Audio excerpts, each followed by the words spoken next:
নমস্কার বন্ধুরা। নিট 2024-এ ওয়েস্ট বেঙ্গল 85% স্টেট কোটা কাউন্সেলিংয়ের ক্ষেত্রে তোমাদের মেরিট লিস্ট পাবলিশ হয়ে গেছে।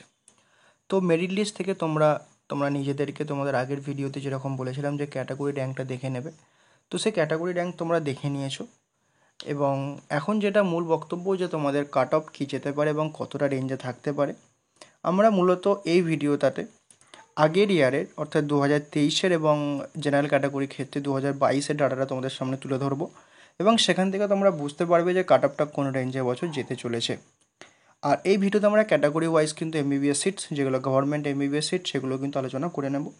তাই ভিডিওটা দেখো এবং তোমরা কিন্তু তোমাদের মতামত এবং স্টেট র্যাঙ্ক, ক্যাটাগরি র্যাঙ্ক দুটোই কিন্তু কমেন্টে জানিও। আর একটা কথা বলে দিই যে তোমরা কিন্তু কাউন্সেলিংয়ে পার্টিসিপেটটা করো এবং এর পরবর্তী লাস্ট রাউন্ড পর্যন্ত কিন্তু গিয়েও কাট অফ দেখে ভেঙে পড়ে এসব কিন্তু করে কাউন্সেলিংটা মাঝপথে ছেড়ে দেবে, কাউন্সেলিংয়ে পার্টিসিপেট করবে না, এরকম কিন্তু কেউ করবে না। তোমরা যখন পার্টিসিপেট করছো লাস্ট রাউন্ড পর্যন্ত পার্টিসিপেটটা করো, ঠিক আছে? তো প্রথমে আমরা দেখে নেব ক্যাটাগরি ওয়াইজ কত করে তোমাদের গিয়েছিল 2024-এর ক্ষেত্রে। আমরা আগে দেখার আগে 2023টা একটু দেখে নেব। 2023-এর ক্ষেত্রে তোমাদের লাস্ট কাট অফ গিয়েছিল, এই যে তোমরা স্টেট র্যাঙ্ক এখানে দেখতে পাচ্ছ, এসআর নাম্বার, এটা হচ্ছে স্টেট র্যাঙ্ক তোমাদের। তো 2023-এ লাস্ট কাট অফ গিয়েছিল ইউআর ক্যাটাগরি ক্ষেত্রে 2082, মোটামুটি এই রেঞ্জে গিয়েছিল। এবং পরবর্তী রাউন্ডে হয়তো কিছুটা দূর এক্সটেন্ড হতে পারে, মোটামুটি তোমরা ধরে চলতে পারো 2082। এবং ওই যে স্টেট র্যাঙ্কে আগের বছর ক্যাটাগরি র্যাঙ্ক অর্থাৎ জেনারেল ক্যাটাগরির মধ্যে ওই ক্যান্ডিডেটটার র্যাঙ্ক কত, সেটা কিন্তু তোমাদের ছিল হচ্ছে 1133। এবার তোমরা এবছরের সাপেক্ষে কত ধরবে দেখো। তোমাদের ইউআর ক্যাটাগরির ক্ষেত্রে টোটাল যে সিট রয়েছে ওটা ওই তোমরা ধরে নিতে পারো 1330 মতো, ওই 1278 থেকে তোমরা ধরে নিতে পারো। দেখো পিসির ক্ষেত্রে সিটগুলো কতটা আসবে সেটা কিন্তু বলা যায় না, তো তোমরা মোটামুটি ধরে নিতে পারো তোমাদের 1290-এর কাছাকাছি সিট রয়েছে, আমি সাপোজ তোমাকে ধরলাম। তো এরপর কিন্তু কাট অফটা এক্সটেন্ড করার কথা ছিল, কেন হচ্ছে না কেন?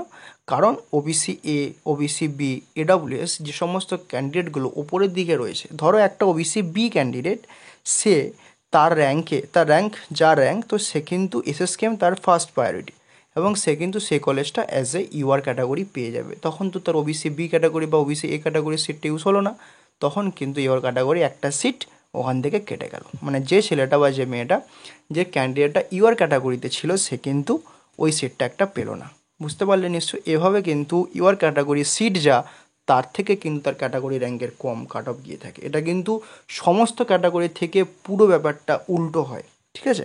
বাকি সমস্ত ক্যাটাগরি, ধরো OBC A, B, EWS, SC, ST, প্রত্যেকের কিন্তু ক্যাটাগরি র্যাঙ্কের থেকে তাদের যে সিট রয়েছে তার থেকে কিন্তু তাদের কাট অফ এক্সটেন্ড করে থাকে। ইউআরের ক্ষেত্রে কিন্তু ডিক্রিজ করে থাকে, প্রায় সেটা 130-40টা পর্যন্ত কিন্তু কমে গিয়ে থাকে।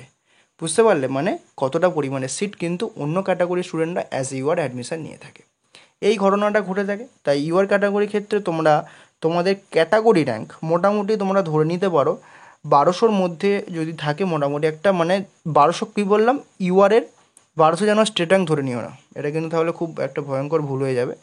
মোটামুটি আমরা 2 বছরের ডাটা এখন দেখলাম, 2022 এবং 2023। 2022-এ তোমাদের state rank wise cut off গিয়েছিল, তোমরা ধরতে পারো 1169 ছিল category rank wise cut off UR category ক্ষেত্রে, আর 2048 ছিল as a state rank cut off.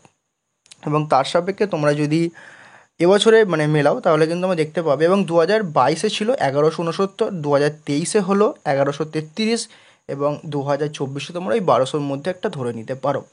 এবং সেটা কিন্তু ডিপেন্ড করছে কতগুলো OBC A, OBC B, EWS candidate ওই ক্যাটাগরির মানে ইউআর ক্যাটাগরির সিটটাকে ওখানে ব্লক করছে বা ওই ক্যাটাগরির সিট ইউজ করে অ্যাডমিশান নিচ্ছে।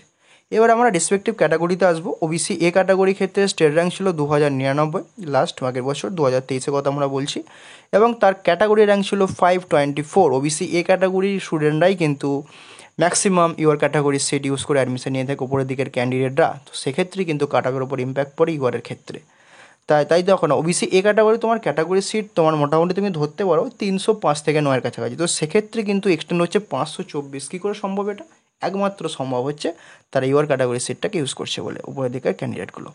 ওবিসি বি ক্যাটাগরির ক্ষেত্রে আগের বছর ক্লোজিং ছিল 2394 এবং তাদের ক্যাটাগরি র্যাঙ্ক গিয়েছিল 244 পর্যন্ত। এবং তোমরা ক্যাটাগরি র্যাঙ্ক কীভাবে দেখবে সেটা কিন্তু আমরা আগের ভিডিওতে আলোচনা করে নিয়েছি। তো 244, এবার দেখো ওবিসি বি ক্যাটাগরি ক্যান্ডিডেটের সিট কত ছিল? সিট ছিল 212 কাছাকাছি। কীভাবে এই মোটামুটি 12 থেকে 20 এক্সটেন্ড হলো? একই কেস, ইউআর ক্যাটাগরির সিটে অ্যাডমিশন নিয়েছে প্রথম দীক্ষার ক্যান্ডিডেটগুলো। ইডাব্লিউএস ক্যাটাগরির ক্ষেত্রে তো কাট অফ তোমরা দেখতেই পাচ্ছ কতদূর পর্যন্ত যাবে। আগের বছর ছিল 3594 স্টেট র্যাঙ্ক এবং সেই ইডাব্লিউএস ক্যাটাগরি র্যাঙ্ক এক্সটেন্ড হয়েছিল 322 এবং ইডাব্লিউএস ক্যাটাগরি অ্যালটেড সিট হচ্ছে 305টা। তো সেক্ষেত্রে তোমরা বুঝতে পারছো যে কীভাবে ব্যাপারটা ঘটছে। এসসি ক্যাটাগরির ক্ষেত্রে তোমাদের অ্যালটেড সিট ওই মোটামুটি 640-45-এর কাছাকাছি এবং সেক্ষেত্রে কিন্তু কাট অফ এক্সটেন্ড হয়েছিল 675-এর কাছাকাছি এবং স্টেট র্যাঙ্ক ওয়াইজ 4612। এসটি ক্যাটাগরির ক্ষেত্রে 6467 ছিল তোমাদের state rank wise cut off এবং ক্যাটাগরি র্যাঙ্ক ছিল 184। তোমরা এসটি ক্যাটাগরি মোটামুটি সিট ওই ধরে নিতে পারো তোমাদের 170-এর কাছাকাছি। তো সেক্ষেত্রে ওটা এক্সটেন্ড হয়েছিল 183 পর্যন্ত। এবার দেখো তোমাদের একটা কথা বলে রাখি, এবং এর ক্ষেত্রে কিন্তু পিসি সিট রয়েছে। একটা সবচেয়ে গুরুত্বপূর্ণ ব্যাপার তোমাদেরকে এখানে বলে রাখি, এখানে কিন্তু পিসি সিট রয়েছে এবং পিসি সিটগুলো কিন্তু ফার্স্ট রাউন্ডে না হলেও কিন্তু পরবর্তী রাউন্ডগুলোতে কিন্তু রেসপেক্টিভ ক্যাটাগরি, ধরো ইউআর পিসি থেকে ইউআরএ, এসসি পিসি থেকে এসসিতে, এসটি পিসি থেকে এসটিতে এরকম কিন্তু কনভার্ট হয়ে থাকে। তাই পিসি সিটগুলো কিন্তু পরবর্তী ক্ষেত্রে অ্যাড হবে এবং কতগুলো সিট কিন্তু ওখানে অ্যাড হবে সেটা কিন্তু নেক্সট রাউন্ডে বা লাস্ট রাউন্ডে তোমরা বুঝতে পারবে এবং সেখানে কিন্তু কাট অফটা কিছুটা ডিক্রিজ করতে পারে। তো মোটামুটি তোমরা এই ভিডিওতে তোমাদের যা যা বললাম, তোমাদের সবচেয়ে ভালো তোমরা তোমাদের ক্যাটাগরি থেকে কাট অফটা বুঝতে পারবে।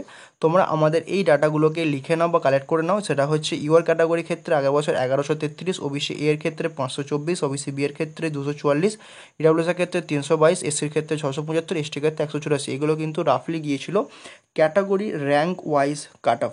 এবার দেখো ক্যাটাগরি র্যাঙ্ক ওয়াইজ তোমরা কিন্তু এই বছরের রেসপেক্টে তোমরা কিন্তু তোমাদের ক্যাটাগরি র্যাঙ্কটা দেখে নাও। সেক্ষেত্রে তোমরা বুঝতে পারবে যে তোমরা কোন পজিশনে গেছো। দেখো হতে পারে এতদূর এক্সটেন্ড নাও হতে পারে, কিন্তু তোমরা যদি তোমাদের ক্যাটাগরি সিটের মধ্যে থাকো তো অ্যাডমিশন শিওর পাচ্ছ। তোমরা একটা কাজ করতে পারো, সিট ম্যাট্রিক্স থেকে প্রতিটা ক্যাটাগরি ওয়াইজ তোমাদের যে রেসপেক্টিভ ক্যাটাগরি সিট রয়েছে সেগুলো তোমরা ক্যালকুলেট করে নাও। এরপর তোমরা বুঝতে পেরে যাবে যে তোমরা তোমাদের ক্যাটাগরিতে সেফভাবে বিলং করছো কি না। ঠিক আছে, তো সেটা কিন্তু তোমরা সেখান থেকে বার করে নিতে পারবে এবং সিট ম্যাট্রিক্স থেকে তোমরা সিটটাকে দেখে নেবে। আমরা কালকে একটা ডিটেলস ভিডিওতে 2022, 2023 এবং 2024 অ্যানালাইসিস করব এবং সেক্ষেত্রে তোমরা কিন্তু তোমাদের ব্যাপারটা আরও ক্লিয়ার হয়ে যাবে যে কাট অফটা কিন্তু কোন রেঞ্জে কীভাবে ভ্যারি করে থাকে। আর তোমাদের এখান থেকে তোমরা কিন্তু তোমাদের কাট অফটা রেসপেক্টিভ ক্যাটাগরি ওয়াইজ কিন্তু বুঝে নিতে পারবে। ঠিক আছে, তো তোমরা তোমাদের ক্যাটাগরি র্যাঙ্ক এবং তোমাদের স্টেট র্যাঙ্ক আমাদের কমেন্টে অবশ্যই জানিও। সকলে সুস্থ থেকো, ভালো থেকো এবং চয়েস ফিলিংটা কিন্তু সময়ের মধ্যে করে নিও এবং চয়েস ফিলিং করার আগে কিন্তু লিস্টটা অবশ্যই বানিয়ে নিও। চলো ভিডিওটা এখানেই শেষ করলাম।